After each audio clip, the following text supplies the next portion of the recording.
a ser ya el sistema digestivo, empezando con algunos principios generales de lo que es la función del sistema digestivo.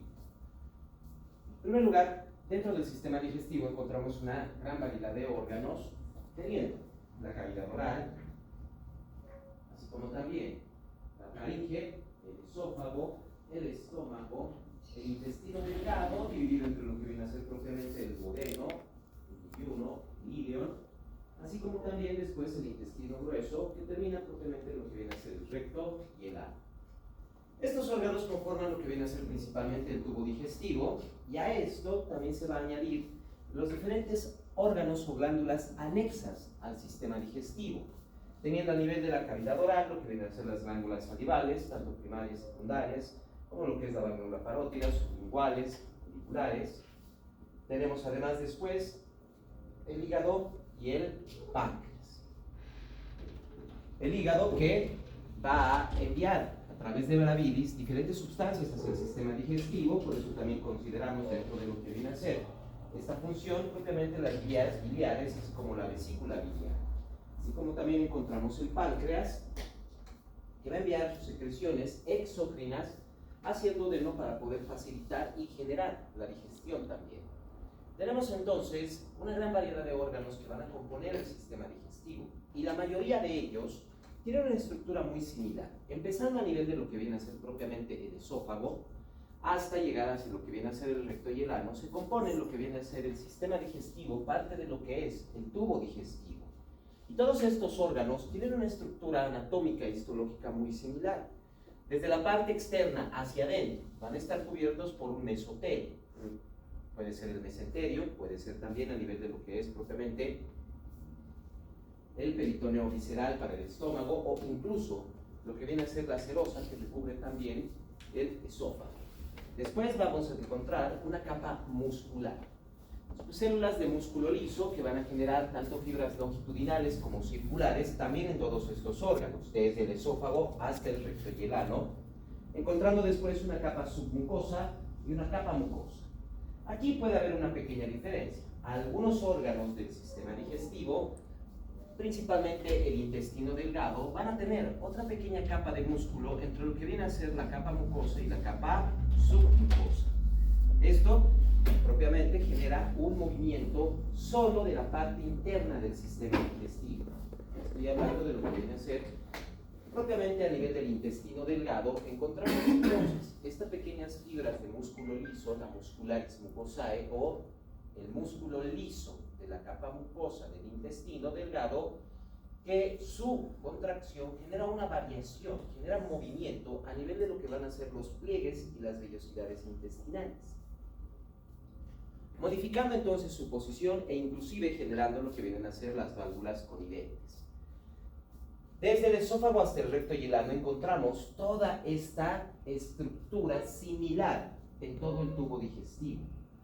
Además, su capa muscular está en contacto directo.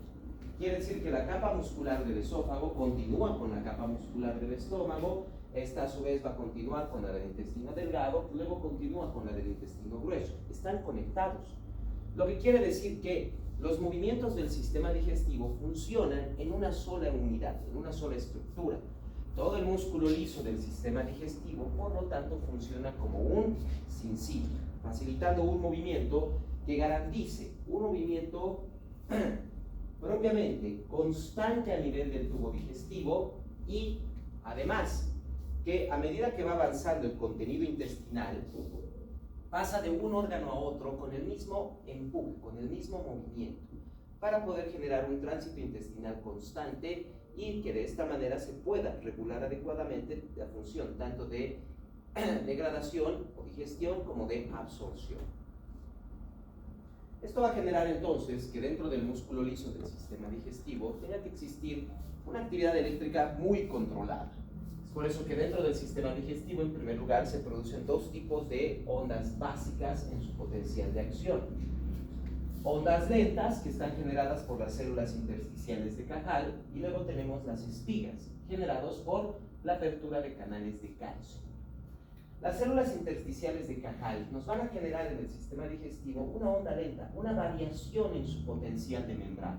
como podemos ver aquí, puede variar entre 40 y 50 milivoltios de forma constante, generando estas ondas que le dan al sistema digestivo un ritmo básico para su contracción.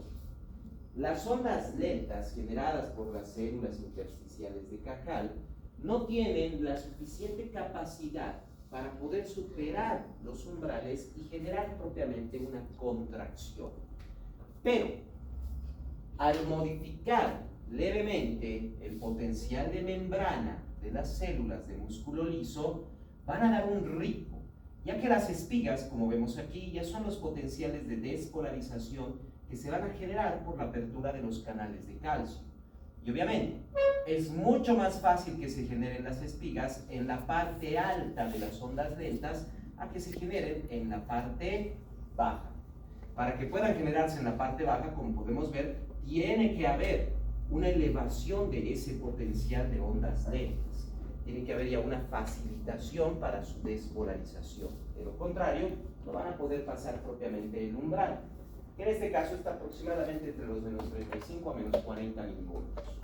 Como les decía entonces, solo en la parte alta de las ondas lentas se puede producir la espiga para generar la contracción. Esto indica entonces un ritmo en la contracción del músculo liso. La contracción entonces del músculo liso del sistema digestivo es rítmica, se contrae, luego se relaja, pasa un tiempo, vuelve a contraerse, vuelve a relajarse, generando de esta manera este ritmo que le va a permitir generar tanto el empuje como lo que viene a ser la mezcla de los alimentos dentro del mismo tubo digestivo. Como estamos hablando también de músculo liso, ya sabemos que el músculo liso no solo se activa mediante un potencial de acción que despolarice y abra canales de calcio. Los canales de calcio también se pueden abrir por otros efectos. La despolarización puede generarse por distensión, puede ser también un efecto de la acetilcolina generada por el sistema nervioso parasimpático o también por hormonas gastrointestinales.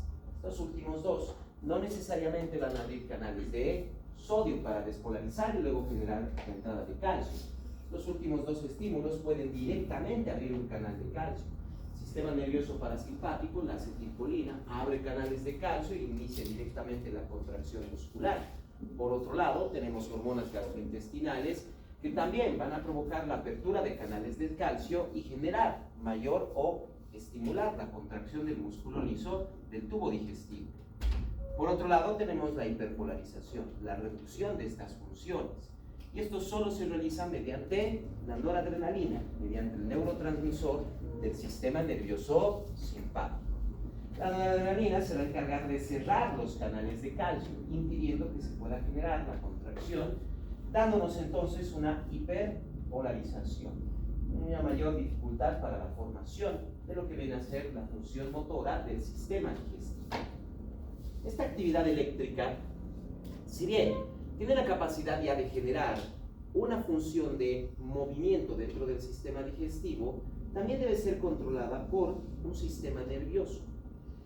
Y el sistema digestivo, fuera de tener un control simpático y parasimpático, o sea, un control autónomo, como habíamos visto anteriormente y hace un momento también, el sistema digestivo también va a tener un control por un grupo de neuronas que forman parte de lo que viene a ser su propio sistema nervioso, conocido como el sistema nervioso entérico, el cual se va a dividir en dos plexos. El plexo mientérico, que es un plexo externo, y el plexo submucoso, que está inervado dentro de la misma pared del sistema digestivo.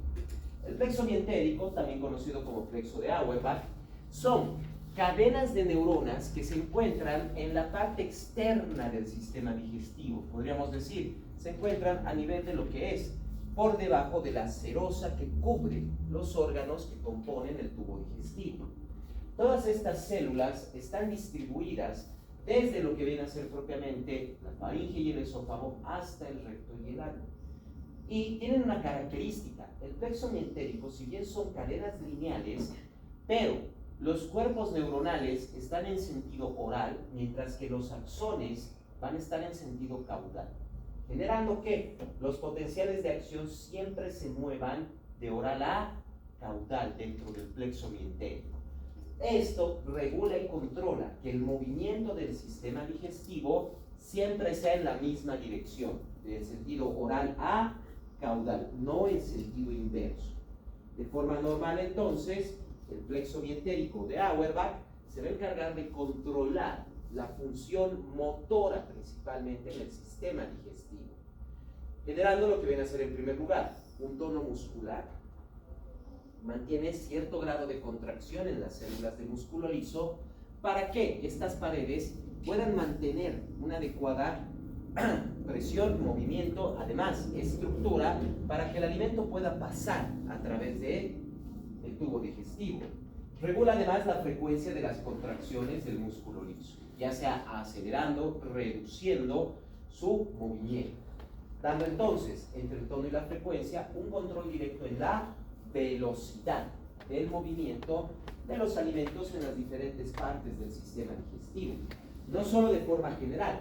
El esófago, por ejemplo, no se queda mucho tiempo con el alimento. En menos de 5 minutos el esófago ya está completamente vacío. El estómago toma un poco más de tiempo. Lo mismo va a ser el intestino delgado, el intestino grueso. Van variando los tiempos debido a que se modifica la velocidad. Quiere decir que el plexo mientérico no solo regula la velocidad general del sistema digestivo, sino que en cada órgano que compone el tubo digestivo modifican también la velocidad localizada, generando entonces diferentes velocidades de tránsito gastrointestinal. Además, también controlar la función de los esfínteres. A medida que va generando la llegada del alimento cerca del punto final de una parte del tubo digestivo, va a generar que el esfínter empiece a relajarse para permitir el paso de ese contenido intestinal al siguiente segmento.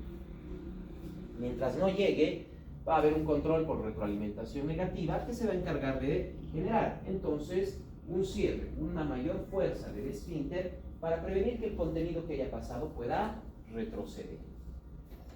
Luego tenemos el plexo submucoso, también conocido como plexo de Meissner. Este se encuentra directamente a nivel, como indica su nombre, submucoso, en la misma pared del intestino o propiamente del tubo digestivo. Estas células tienen un contacto directo con el plexo mientérico, así como también con las fibras, tanto simpáticas como parasimpáticas. Se encarga principalmente de controlar las funciones parietales internas del tubo digestivo, controlando principalmente lo que viene a ser la secreción, la absorción y a nivel del intestino delgado controla el movimiento de la muscularis mucosal, regulando entonces la forma en que va a contraerse y relajarse y modificando de esta manera los diferentes pliegues y válvulas coniventes que encontramos en la parte interna del intestino delgado. Además del sistema nervioso entérico, el sistema digestivo va a encontrarse inervado por el sistema nervioso simpático y parasimpático, teniendo tantos ramos sensitivos como ramos motores. Las terminaciones sensitivas salen directamente del sistema digestivo, pueden ser tanto desde el epitelio intestinal interno, así como también pueden enviar señales que van a controlar, primero, hacia la parte de lo que viene a ser el plexo mientérico y el plexo submucoso. Señales sensitivas que van a conectarse con estos dos plexos, modificando sus funciones, y también estas señales van a ir hacia la médula espinal y el tronco encefálico, modificando también el control neuronal del sistema nervioso central sobre el movimiento y la secreción y absorción del sistema digestivo. Estos nervios van a ingresar al sistema nervioso central a través de varios ganglios prevertebrales, la médula espinal, así como también el nervio vago. El sistema nervioso simpático y parasimpático, que van a generar el control autónomo sobre el sistema digestivo, por parte del sistema nervioso parasimpático vamos a obtener el nervio vago, nervios pélvicos y sacros y plexos postganglionares, que son los que van a conectarse directamente con el plexo mientérico y el plexo submucoso. Además, el sistema nervioso simpático, por otro lado, son nervios que provienen directamente desde T5 hasta L2, generando dos ganglios, el ganglio celíaco y el ganglio mesentérico. Estos dos ganglios van a inervar el sistema digestivo por parte del sistema nervioso simpático, con una pequeña diferencia con el parasimpático. Como podemos ver, el sistema nervioso parasimpático solo se conecta con el sistema nervioso entérico, mientras que el sistema nervioso simpático no solo se va a conectar con estos dos plexos del sistema nervioso entérico, sino que también tiene una conexión directa con el epitelio intestinal, modificando también entonces de forma directa las funciones tanto de secreción como de absorción que puedan generarse dentro del epitelio intestinal. En cambio, el sistema nervioso parasimpático solo va a regular esas funciones de forma indirecta por el plexo submucoso. Las fibras sensitivas van a enviar señales de irritación, distensión e incluso señales de sustancias químicas que se encuentran directamente dentro de la luz del intestino, generando entonces señales sensitivas, por ejemplo, que a nivel de lo que es la irritación podrían activar el movimiento, así como mayor secreción del sistema digestivo, llevando además estas señales también hacia el tronco encefálico, para que a través del sistema nervioso autónomo se pueda también controlar, ya sea movimiento, mayor secreción, etcétera, a nivel del sistema digestivo. Un doble control para poder regular esas funciones, así como también señales de distensión y también señales químicas. Dependiendo a dónde van a llegar estas señales, puede que inerven directamente al sistema nervioso entérico, puede que se conecten a la médula espinal o propiamente al tronco encefálico, dándonos entonces diferentes niveles de reflejos gastrointestinales. Tenemos entonces reflejos integrados a la pared del intestino. Son las conexiones que van a tener las neuronas sensitivas con el plexo mientérico y el plexo submucoso. Aquí tenemos, por ejemplo, reflejos secretores peristálticos como contracciones espaciadas y separadas para mezclar los alimentos. A medida que va llegando el contenido intestinal, va generándose una irritación, así como también va generándose una distensión. Tanto la irritación como la distensión van a actuar sobre estas neuronas sensitivas, las cuales van a llevar estas señales directamente a la misma pared del sistema digestivo, directamente, por ejemplo, a la pared del esófago, el estómago, el intestino delgado o el intestino grueso, aumentando, por ejemplo, la secreción, no solo secreción mucosa, también puede aumentar la secreción de agua, electrolitos. A nivel del intestino delgado, por ejemplo, puede aumentar también secreción de enzimas, como vamos a ver en capítulos más adelante. Las enzimas digestivas no solo provienen de las glándulas anexas, sino también de la misma pared del sistema digestivo. Puede generar también un control directamente sobre los movimientos del sistema digestivo mediante esa señal sensitiva, aumentando el peristaltismo, que es el movimiento de propulsión, o reduciéndolo dependiendo de la señal irritante que haya. Y también tenemos una modificación en las contracciones de mezcla. Por otro lado, luego tenemos los reflejos que están integrados entre el intestino y los ganglios prevertebrales. Estos ya van a ser reflejos que van a salir de una parte del sistema digestivo, van hacia los ganglios prevertebrales, luego van a regresar al sistema digestivo a través de los plexos mientérico y submucoso. Como van directamente ya hasta los ganglios prevertebrales, ya no inervan directamente el mismo órgano, sino que estos reflejos del intestino a los ganglios son reflejos que van a inervar otros órganos del sistema del tubo digestivo. Quiere decir, el efecto de irritación, distensión que pueda haber en un órgano puede afectar los otros órganos del sistema digestivo. Así tenemos, por ejemplo, el reflejo gastrocólico, enterogástrico y cólico-ileal. ¿Qué se refiere, por ejemplo, al reflejo gastrocólico? La distensión y presencia de contenido a nivel del estómago va a provocar que esta señal sensitiva vaya a los ganglios prevertebrales y a través de ellos va a regresar al colon, generando un estímulo activador de la función motora en el colon. A medida que llega alimento al estómago, aumenta el potencial sensitivo e irritativo por la distensión y entonces el colon empieza a incrementar su movimiento, tanto su movimiento de propulsión como su movimiento de mezcla. O, traduciéndolo en las parte sensitiva que nosotros tenemos de forma consciente. Siempre que comen, les da ganas de entrar al baño. Ni bien llega alimento al estómago y este se distiende, el colon empieza a moverse, empujando el alimento directamente hacia el recto y el ano. Bueno, llama el alimento, el contenido intestinal directamente hacia el recto y el ano. Por eso les decía, una vez que comemos, se genera una necesidad de entrar al baño. Luego tenemos, por ejemplo, el reflejo enterogástrico.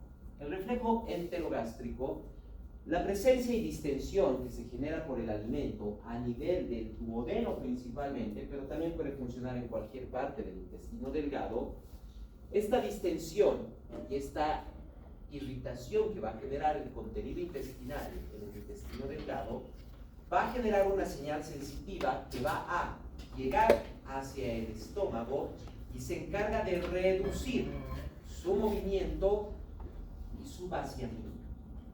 Como necesita el intestino tiempo para poder digerir y absorber el contenido que acaba de recibir, por una señal neuronal va a llegar una señal al estómago que se va a encargar de inhibir su función motora. Entonces el estómago se relaja, ya no va a enviar tanto alimento hacia el intestino delgado, dándole tiempo a este de poder digerir y absorber el contenido que acaba de recibir. Reflejo cólico ileal. Funciona de la misma manera que el enterogástrico, pero es entre el colon y el ileo.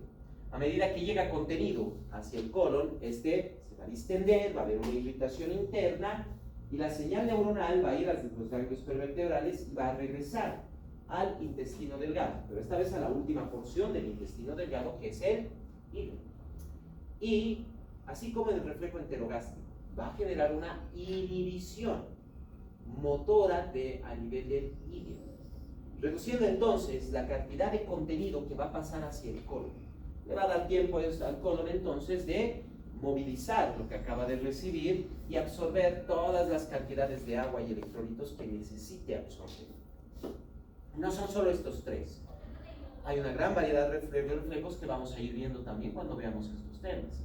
Luego tenemos los reflejos que van a estar integrados ya directamente al sistema nervioso central, tanto hacia la médula como hacia el tronco encefálico. Aquí vamos a tener ya reflejos secretores, motores. Aquí es donde vienen incluso los reflejos de dolor, la percepción del dolor por la irritación, distensión o inclusive contracción espasmódica del músculo liso del sistema digestivo. Y es aquí también donde se regula lo que es propiamente el último movimiento del sistema digestivo, que es la defecación, la expulsión del contenido intestinal hacia el exterior a través de lo que viene a ser el recto y el ano. Así como tiene un control neuronal, el sistema digestivo también va a tener un control entérico. El control entérico del sistema digestivo se genera propiamente a través de lo que viene a ser entonces una serie de hormonas que se producen internamente dentro del sistema digestivo, no necesariamente de una glándula, sino de las propias células que se encuentran en el epitelio del sistema digestivo, tanto a nivel del estómago, del intestino, delgado y grueso. Principalmente tendremos entonces la gastrina, la primera hormona. La gastrina se produce a nivel de las células G del estómago. Más que todo, se encuentran concentradas a nivel del antro estomacal, cerca de lo que viene a ser entonces el píloro. Ahí vamos a tener la mayor concentración de células G. Pero no quiere decir que en el resto del estómago no pueda haber células G. Existen, inclusive desde el fondo del estómago podemos encontrarlas. Pero a nivel del fondo estomacal están en muy pequeña cantidad. En cambio, cerca de lo que viene a ser el antro estomacal y el píloro, ahí es donde encontramos la mayor cantidad posible de células G. El estímulo para las células G propiamente es la ingesta y la distensión del estómago. La llegada de alimento al estómago, la distensión de las paredes estomacales, van a estimular a las células G para que vayan a producir la gastrina. ¿Cuál es la función que va a tener la gastrina? Es estimular directamente a las mismas glándulas que se encuentran en la pared del estómago para que secreten ácido gástrico y al mismo tiempo mucosa gástrica. ya que las glándulas gástricas van a tener los dos tipos de secreción. Van a secretar mucosa y van a secretar el ácido clorhídrico que se encuentra en el estómago. Entonces, siempre que llega alimento y se genera distensión en el estómago, inmediatamente incrementa la secreción ácida y mucosa, permitiendo inclusive el crecimiento de la mucosa gástrica para proteger las mismas paredes estomacales del ácido que se está formando. Luego tenemos la colecistocinina.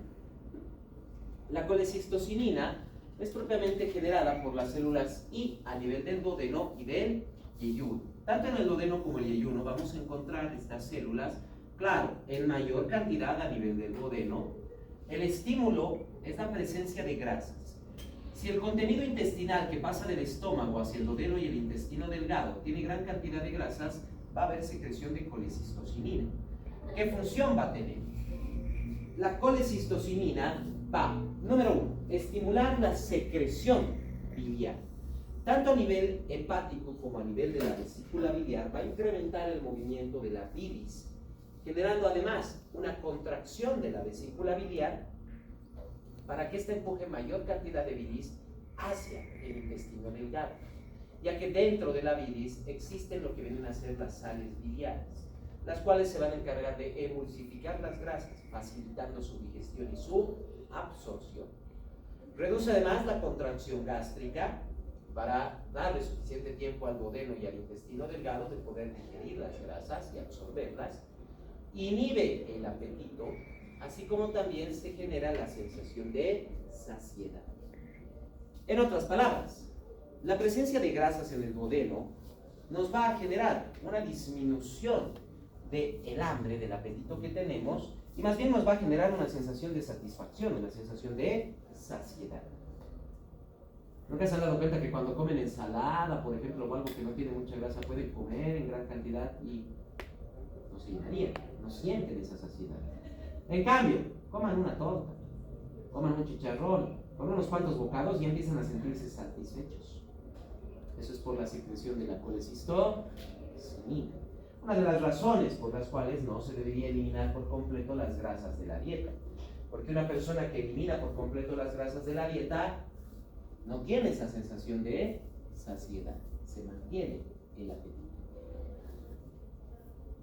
Luego tenemos la secretina, producida por las células S a nivel del duodeno. El estímulo es un pH ácido, propiamente el ácido gástrico. El ácido gástrico, una vez que llegue hacia lo que viene a ser el duodeno, va a activar a las células S para que éstas produzcan secretina.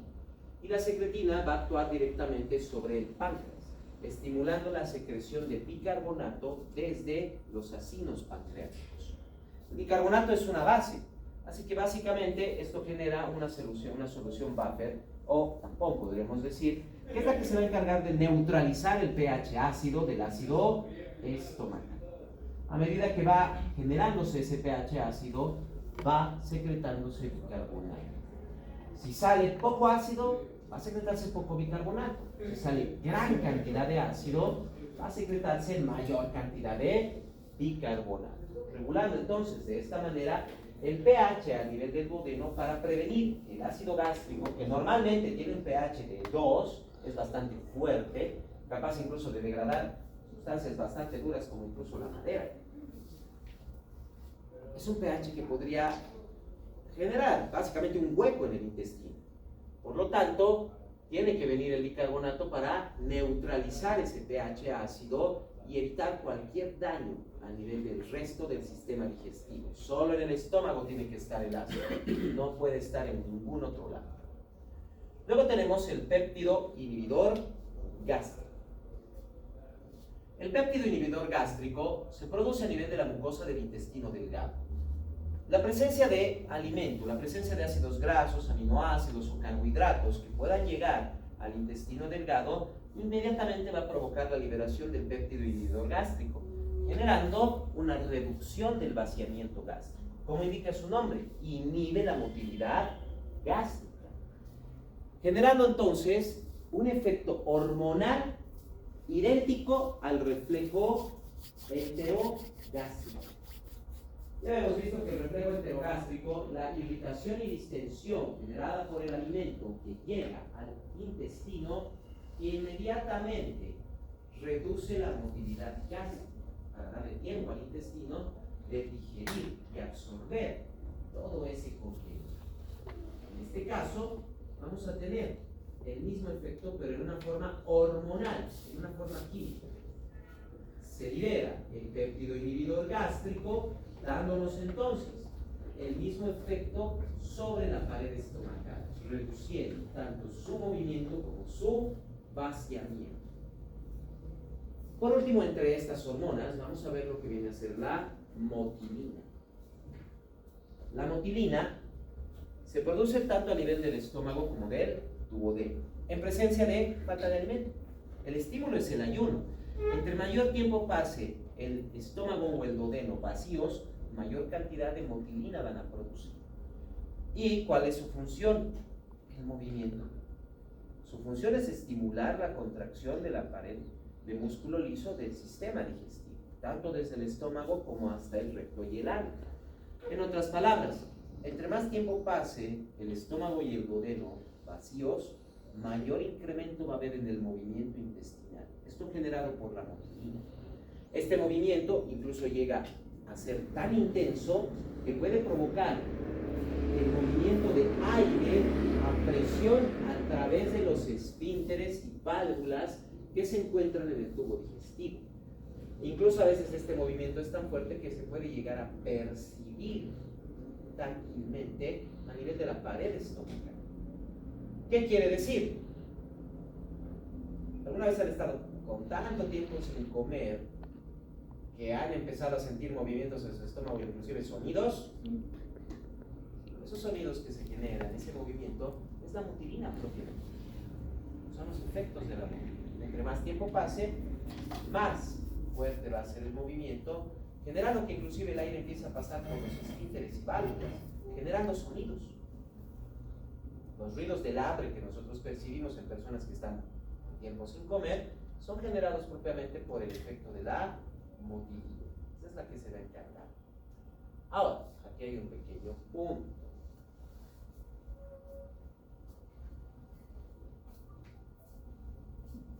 Y ustedes van a tener aquí una decisión. ¿Quieren volver a hacer un crucigrama o prefieren tener un trabajo sobre esta tabla?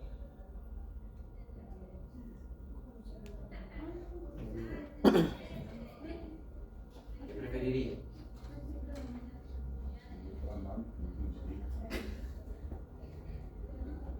La tabla. A ver, levanten la mano los que dicen crucigrama. Levanten la mano los que dicen la tabla. ¿Cómo sería el trabajo? Muy bien, ganó la tabla. Primero deciden, luego se ve todo. Es completar esta tabla. Quiere decir, durante los siguientes temas vamos a tener todo lo que viene a ser secreciones digestivas, incluyendo diferentes enzimas. Entonces lo que van a hacer es ir completando esta tabla. Van a poner la hormona o la enzima, el origen, el estímulo y su función. Bien, ese trabajo, por si acaso, y esto por eso les preguntaba, ese trabajo de completar la tabla es en computadora, no es a mano. El portafolio es a mano. Esto en computadora, porque necesito que vayan completando la tabla. Bien, este va a ser su trabajo por 10 puntos entonces. Van a ir completando esta tabla con las diferentes secreciones digestivas que vamos a ir viendo en los siguientes temas. Tenemos diferentes enzimas digestivas, tenemos grandes cantidades de enzimas que se producen en el sistema digestivo desde la cavidad oral y empezando con la secreción salival hasta propiamente el intestino grueso, que va a tener una secreción tanto mucosa como también de agua. Entonces, cada una de esas cosas las van a ir colocando. Secreciones salivales, secreciones además de lo que vienen a ser las diferentes enzimas digestivas, todo lo que se produce dentro del sistema digestivo. Ya saben, la secreción, ya sea una hormona o una enzima, su origen, o sea, de qué célula, de qué glándula, de dónde proviene, el estímulo, qué es lo que estimula esa secreción y qué función tiene. Completar la tabla, eso es todo. Ese va a ser su trabajo entonces. A todo que formamos avanzando las clases vamos completando. Sí. De hecho, la mayor parte la van a tener el próximo viernes. Porque el miércoles de la próxima semana, este viernes no hay clases, el próximo miércoles estaríamos viendo la parte motora. Todo lo que es la parte de movimiento y demás. Y recién el próximo viernes estaremos viendo la mayor parte de secreciones del sistema digestivo. Pero, así como tenemos esa gran parte de secreciones el próximo viernes, el siguiente martes a eso también tienen que estar atentos, porque en la parte de digestión y absorción complementamos con algunas secreciones también. Entonces, sí, recién el próximo viernes y el siguiente martes, miércoles a eso serían los días donde va a estar todo ese contenido que hay que llenar en la tarde. En 2 días la podrían completar en 2 clases y ya lo entregan.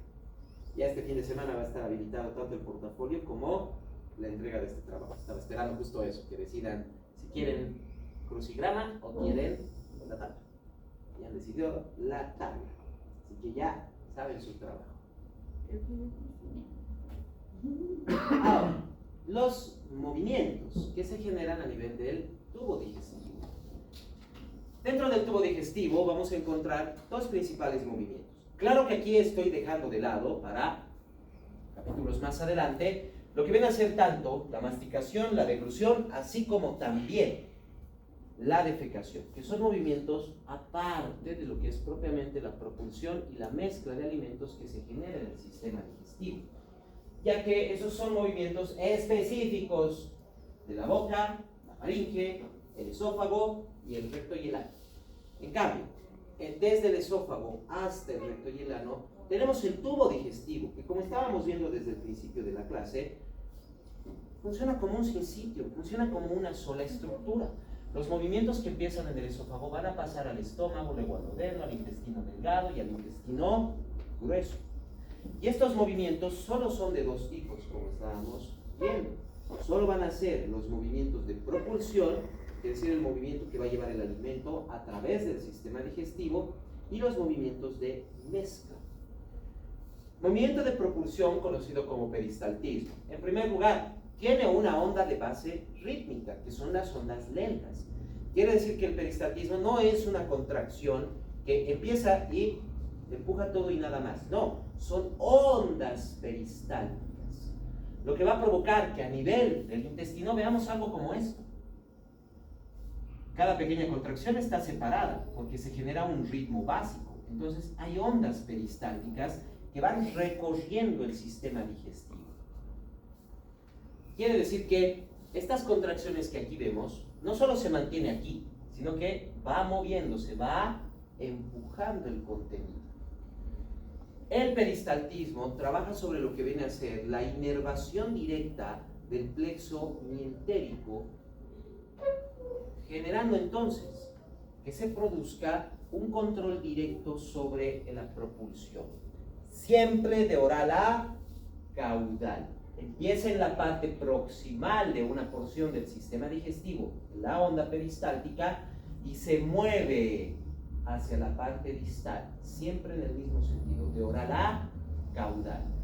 No se olviden, eso controlado por las mismas células del plexo mientérico o de Auerbach, que genera estas cadenas lineales con el cuerpo neuronal en sentido oral y el axón en sentido caudal, haciendo que las ondas eléctricas solo se muevan en esa dirección.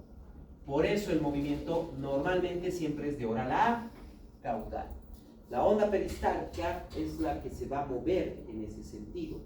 Y es por eso que se genera lo que viene a ser la ley del intestino. En el momento donde hay una distensión en el intestino, bueno, propiamente ya desde el estómago hasta el recto, si se distiende, ahí aparece la ley del intestino, la cual es simple: contracción proximal y relajación distal. Siempre, de cualquier presencia de contenido, distensión, irritación en el intestino, siempre se genera lo mismo. En la parte proximal va a haber contracción y en la parte distal va a haber relajación, permitiendo entonces que ese contenido avance en sentido caudal. Va a moverse. Ahora el contenido está aquí. Aquí va a generarse lo mismo: contracción proximal, relajación distal, permitiendo que ese contenido avance a otro sector. Nuevamente, contracción proximal, relajación distal, y sigue avanzando. Es la ley del intestino.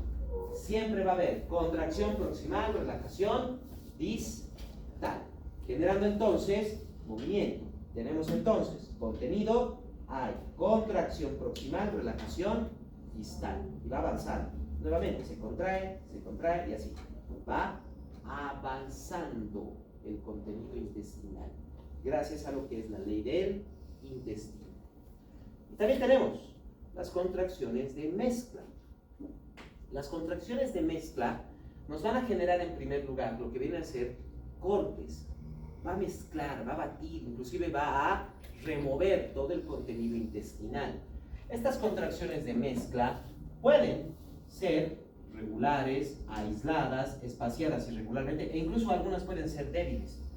No necesariamente van a ser al mismo tiempo.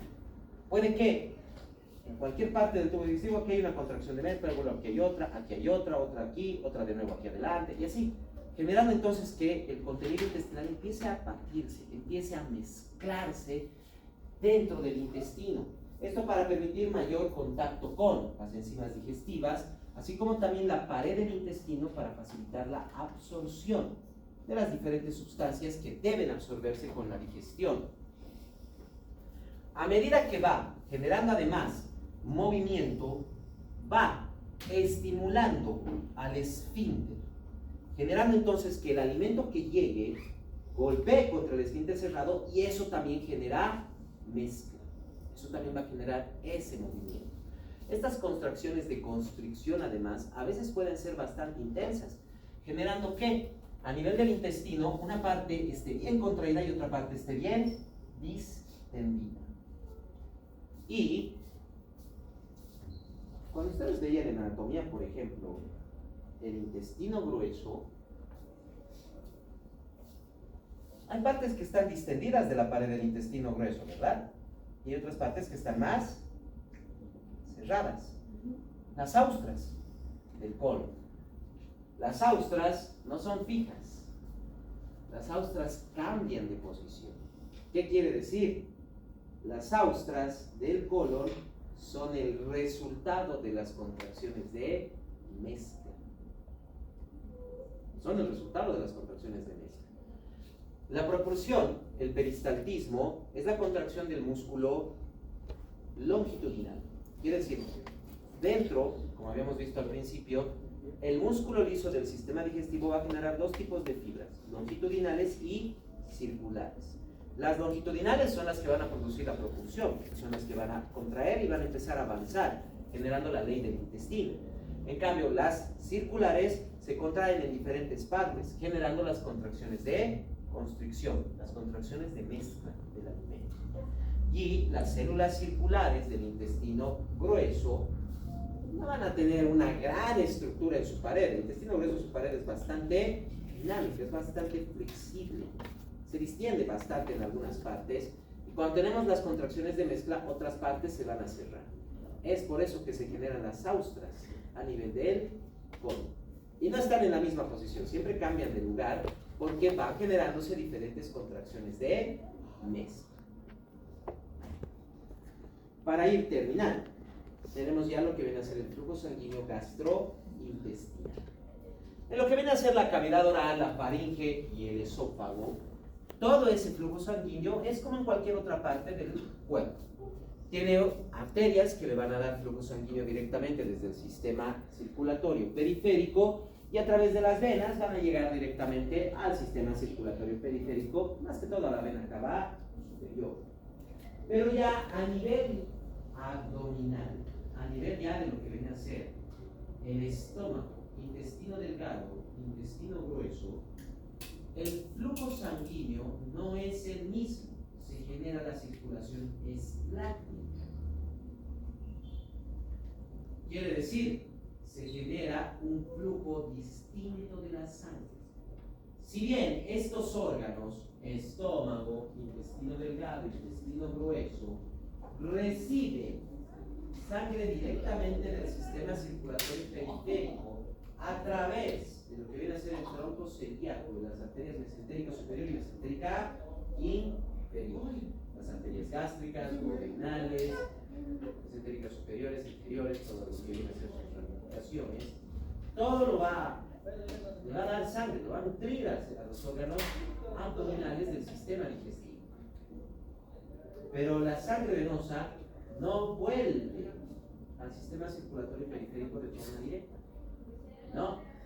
Toda la sangre que proviene del estómago, intestino delgado, con sus componentes duodeno, yeyuno, ilion, así como también el intestino grueso, no regresa de forma directa al sistema circulatorio periférico.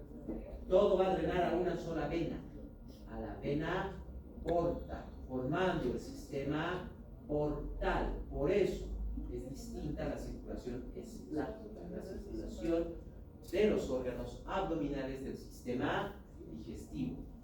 Esta circulación garantiza que toda la sangre que ha llegado hacia el intestino y el estómago, que recibe a través de la absorción todos los nutrientes, no van a ir a cualquier parte del cuerpo, van a ir a la vena porta para llegar primero al hígado. Porque a través de la absorción intestinal no solo se van a absorber nutrientes, no solo se van a absorber carbohidratos, aminoácidos y grasas, no solo se absorben oligoelementos, vitaminas, minerales, sino que también se pueden absorber toxinas, así como también agentes patógenos, virus, bacterias, parásitos, hongos. Y si entrara todo eso directamente al sistema circulatorio periférico, sería un gran problema. Son fuentes de sepsis, inclusive de intoxicaciones, porque esas toxinas podrían ingresar. Todo tiene que ir primero al hígado, porque el hígado es el que se va a encargar de metabolizar todas esas sustancias. No solo los nutrientes, preparándolos para su utilización por otras células del cuerpo, sino que también el hígado metaboliza toxinas, el hígado elimina agentes patógenos, son parte de las funciones hepáticas, que vamos a ver más adelante porque tenemos también ese tema. Así que toda la sangre va a recircular primero al hígado y recién después de pasar por el metabolismo hepático, recién después va a pasar a el sistema circulatorio periférico, a la vena cava inferior. Y si bien la mayor cantidad de lo que viene a ser los nutrientes van a poder pasar directamente al intestino, del intestino hacia el hígado, hay una cantidad de nutrientes que van a ir en lo que se conoce como un flujo contracorriente en las vellosidades intestinales. A nivel de lo que vienen a ser las vellosidades intestinales, podemos ver que por la parte interna de la vellosidad intestinal vamos a tener el flujo arterial, el flujo venoso, así como también los vasos quilíferos, que son los vasos linfáticos de la vellosidad intestinal, y que luego van a drenar toda esa linfa hacia el conducto torácico y drenando directamente a la vena cava superior. Y hay un detalle muy importante.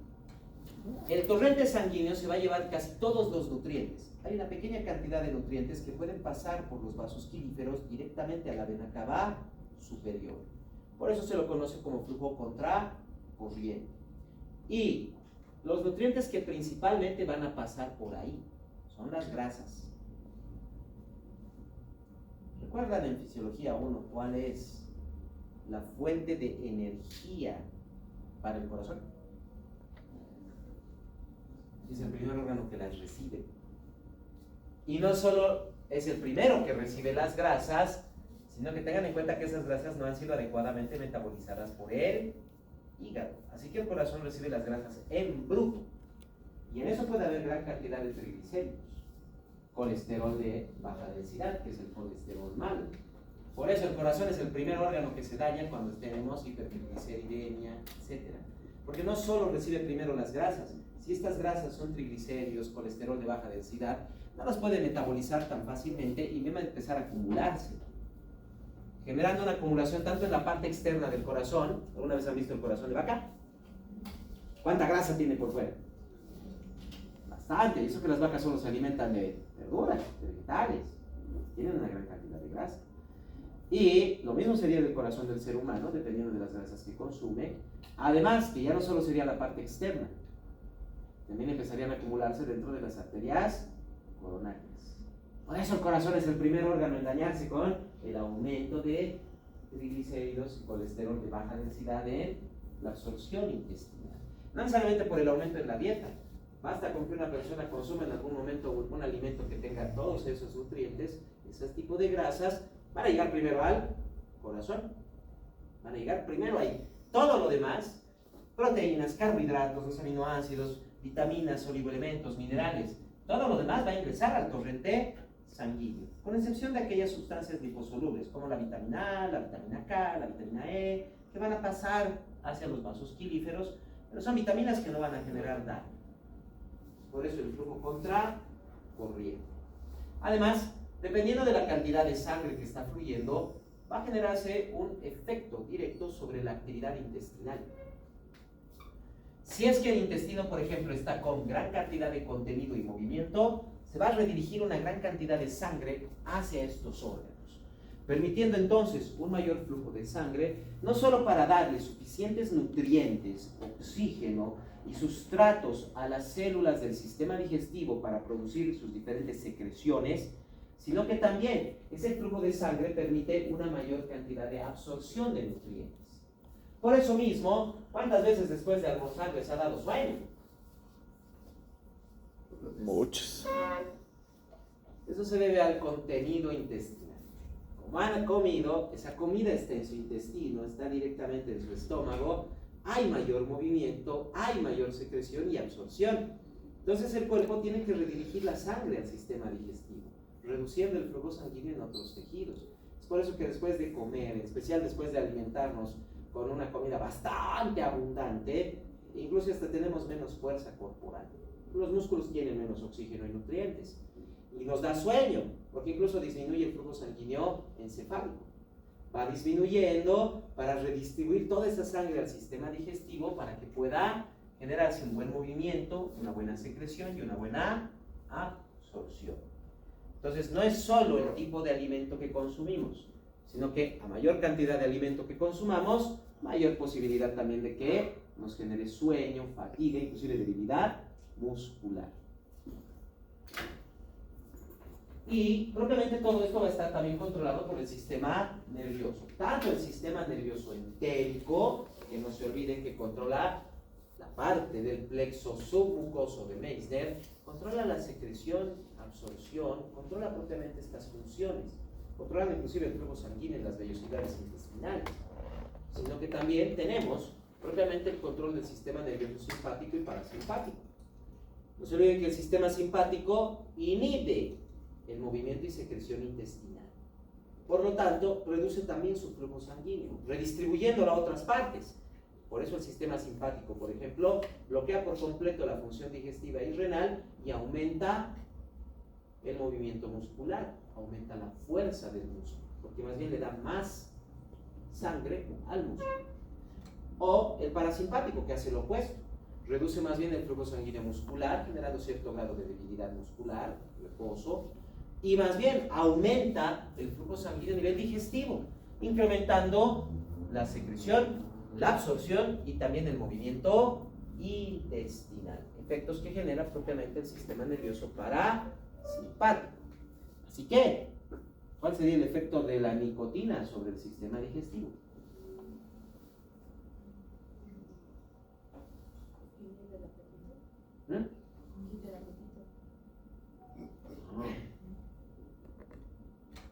La nicotina nos va a activar los receptores nicotínicos del sistema parasimpático, generando entonces que la nicotina, o sea el cigarrillo, aumenta la motilidad intestinal, aumenta la secreción intestinal.